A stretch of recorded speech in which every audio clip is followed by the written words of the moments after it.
তোমার প্রিয় মানুষকে যে পাইলো তাকে নিয়ে একটা লাইন। আমি তাকে মোনাজাতে চেয়েও পাইনি, আর তুমি তাকে না চাইতেই পেয়ে গেলা। কি ভাগ্যবান তুমি, তাই না? ভালো থেকো তাকে নিয়ে।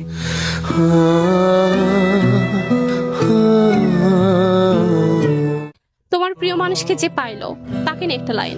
আমি চেয়েও পেলাম না, সে না চেয়েও পেয়ে গেল। ভালো থাকুক সে।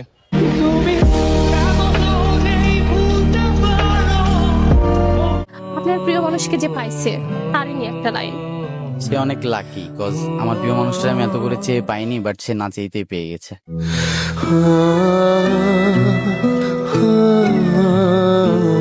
তোমার প্রিয় মানুষকে যে পাইলো তাকে নিয়ে একটা লাইন। আমার প্রিয় মানুষটাকে নিয়েই সে ভালো থাকুক।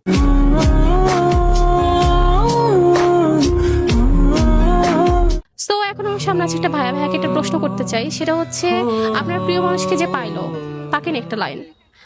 আসলে আপু সে অনেক ভাগ্যবান, ভালো থাকুক তারা, এটাই চাই আমি।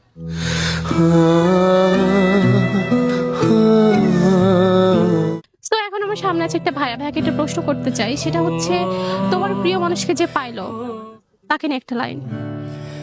ভাই তুই অনেক ভাগ্যবান রে, কারণ একজনের দুনিয়াকে পেয়ে গেছিস।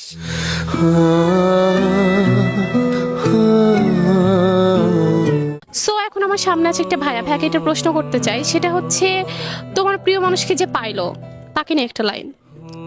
আমি তাকে নিয়ে ঘর বাঁধার স্বপ্ন দেখেছিলাম, কিন্তু সে আমার মন ভেঙে তোমাকে নিয়ে ঘর বাঁধলো। ভালো থেকো তাকে নিয়ে।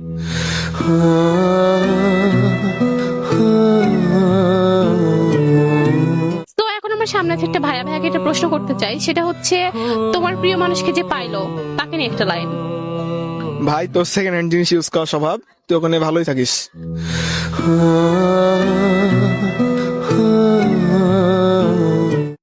সো এখন আমার সামনে আছে একটা ভাইয়া ভাইয়াকে একটা প্রশ্ন করতে চাই, সেটা হচ্ছে তোমার শখের নারীকে যে পাইলো তাকে নিয়ে একটা লাইন। এত ভালোবাসার পরেও যে আমার কাছে থাকে নাই, তোর কাছেও থাকবে না। তোমার শখের নারীকে যে পাইলো তাকে নিয়ে একটা লাইন। তাকে আমি একটা কথাই বলবো, ভাই তুই সাবধানে থাকিস, কেন? কারণ যে ছবল আমি খেয়েছি সেই ছবল তোর জন্য ওয়েট করছে।